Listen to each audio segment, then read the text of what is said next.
sekarang ni kita berada di rumah Kak bersama orang tuanya lah. Jadi bolehlah mungkin kita dengar sepatah dua nasihat bagi anak-anak muda kita. Betul kan?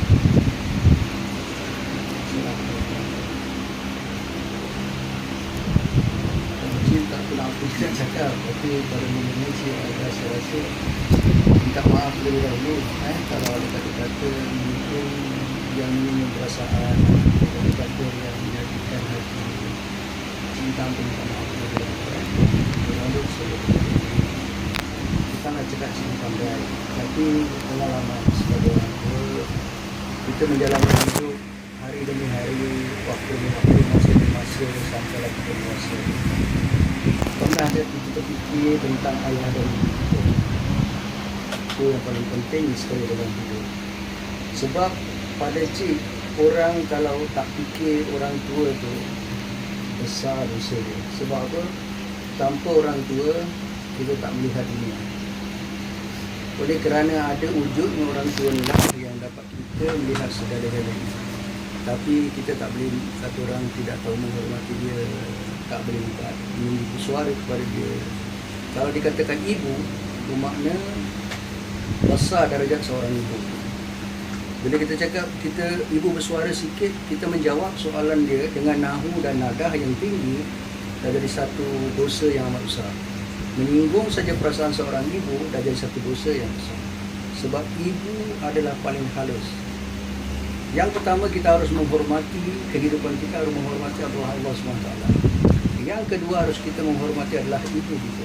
Kerana sebab ibu yang melahirkan kita, ibu yang membawa kita sampai kita wujud ke dunia. Dengan izin Allah Ta'ala yang mengurniakan kita, memberi kekuatan yang membawa kita 9 bulan sampailah kita lahir. Jadi jangan sekali-kali kita tinggi suara kepada seorang ibu, jangan sekali-kali kita mengecil dan kata ibu, jangan sekali-kali kita melawan kata-kata ibu. Memang apa yang kita buat kita tak rasa, kita ingat macam perkara biasa. Tapi dengan nadah yang kita keluarkan secara tinggi, kita tak perasan, tapi dah jadi satu dosa. Sebab kita harus ingat diri kita ni sentiasa diperhatikan oleh malaikat. Sebab apa? Kita ada malaikat kiraman dan katibin. Dia sentiasa ada di sebelah kita dan sentiasa memerhatikan buruk dan baik tingkah laku kita. Buruk dicatatnya buruk, baik dicatatnya baik. Jadi hati-hatilah untuk jalan hidup. Kita makin hari makin dewasa. Satu hari kita makin jadi peringkat ke usia tua. Sama juga nanti sudah peringkat ayah dan ibu kita.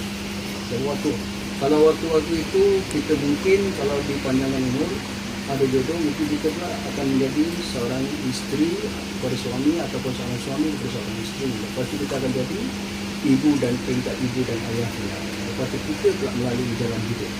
Dan orang tua kita akan kembali menghadap Tuhan. Jadi kita yang akan pula membawa anak kita melalui jalan hidup. Kalau daripada sekarang kita tak mempelajari, menghalusi dan mengerti pengertian jalan hidup, bagaimana kita nak melalui hidup setelah orang tua kita tak ada. Ini paling penting. Jangan kita sia-siakan dalam hidup kita. Sebab Allah SWT mencipta dunia ini untuk kita menikmati. Di sebalik itu Allah suruh kita menikmatilah dunia ciptaan itu dan meniatilah siapa pencipta. Jadi kita jangan lalai dan jangan kita lupa sekali-kali. Sebab apa yang ada pada kita adalah hak dari Allah. Dan apa kelebihan yang ada dalam diri kita pun hak dari Allah. Tanpa keizinan Allah, tanpa perizinan dari Allah, kita tak ada apa-apa. Kita diibaratkan seperti belon yang kosong. Apa belon itu kosong, kita akan melayang. Itulah kita. Sebenarnya kita ni bukan seperti yang kita nampak sekujur tubuh manusia. Ini jasad. Tapi yang dikatakan roh adalah seperti belon. Belon yang sentiasa melayang. Itulah roh. Jadi kita ni kalau diisi dalamnya dengan cukup padat, jadi kata orang berisilah. Kalau kita biarkan dia begitu, kalau dicocok dia akan meletup pecah. Jadi kita ni tak ada lebihnya, ibarat kata belon. Kalau dicocok pecah. Tapi tak perlu kita nak banggakan diri kita hidup dalam dunia ni, tak perlu kita nak banggakan, tak perlu kita nak rasa bengkak dan sombong, tak perlu. Sebab apa saja yang ada pada diri kita semua hak datangnya dari Allah. Gerakan dari Allah, pemberian dari Allah, kurniaan dari Allah. Jadi jangan sekali-kali kita sombong di atas dunia ini. Jangan sekali-kali kita riak dan sekali-kali kita takabur dalam hidup kita. Tak perlu, sebab apa kita tak melihat apa-apa pun dalam dunia ini. Yang ada semua hak Allah. Kita hanya meminjam sementara. Satu waktu Allah mengambil kecuali kita akan beri semua balik. Dan apa yang kita bawa bekal bukan bekal di dunia, tapi kita bawa bekal amalan yang kita bawa untuk menghadap Allah SWT. Itu saja. Jadi jangan sia-siakan hidup kita. Kita masih lagi boleh kata orang beribadah, masih lagi boleh bergembira, masih lagi boleh kesana kesini yang kita suka, tinggal lagi kita jangan melanggar akidah Islam dan jangan melanggar hukum-hukum agama Islam. Itu saja. Kata orang yang penting, jagalah diri baik-baik untuk kita jalani hidup. Jangan kita tersilap, jangan kita terselisih, nanti kita tak keluar dari akidah Islam.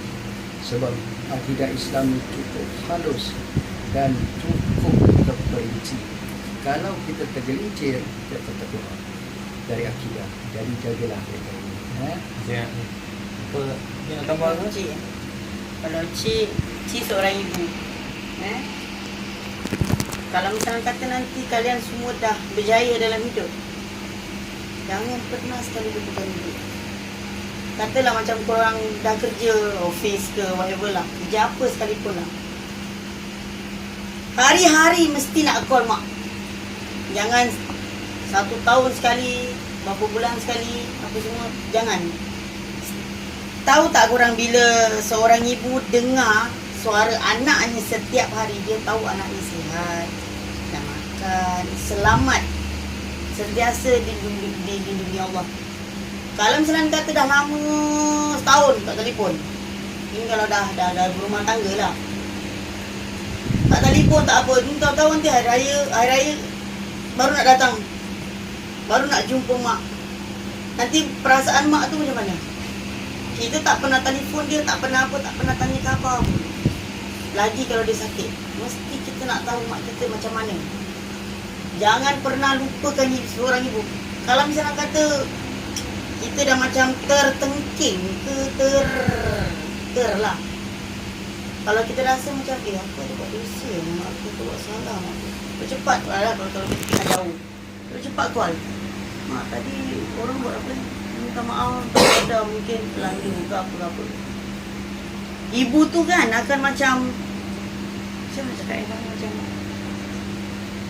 dia happy tau. Wah, anak dia sedar kesedapan dia macam anak aku tak buat lagi lah, dia tak buat lagi, insyaAllah. Yang lelaki, ingat tanggungjawab korang pada seorang ibu sampai akhirat. Habis tu pun masih ada lagi. Jangan pernah lupa. Tadi ibu kita tak kahwin, kita pun tak kenal dengan kita punya isteri kita ke, matahir, matahur ke. Dah ada isteri, jangan buang mak. Kau tengking mak kau satu kali, habis. Bermakna apa saja yang amalan yang kau bikin tu, yang best-best, yang bagus-bagus, yang mendatangkan pahala, yang melimpah ruah, semua masuk longkang. Tapi itu satu dosa je tu yang kau bawa. Selagi kau tak cium kaki ibu kau, tak ampun, ibu kau tak ampunkan kau dengan luahan dia sendiri, mak ampunkan dosa kau. Tapi si ibu tu harus ikhlas lah. Tak boleh macam yelah mak ampun kau, yelah ibu ampun kau, tapi dalam hati tu masih menangis, masih sakit, tetap berdosa juga. Pandai nak itu, bila dah sampai kat tahap tu, korang nak kena pandai lah macam mana nak pikat hati ibu korang tadi. Jadi pada family kat sini, Cik nak ucapkan terima kasih banyak sebab datang rumah Cik yang comel hotel ni. Pesanan Cik, kejarlah apa korang nak kejar, tapi mak bapak jangan pernah lupa. Kalau ada adik-beradik, eratkan tali silaturahim.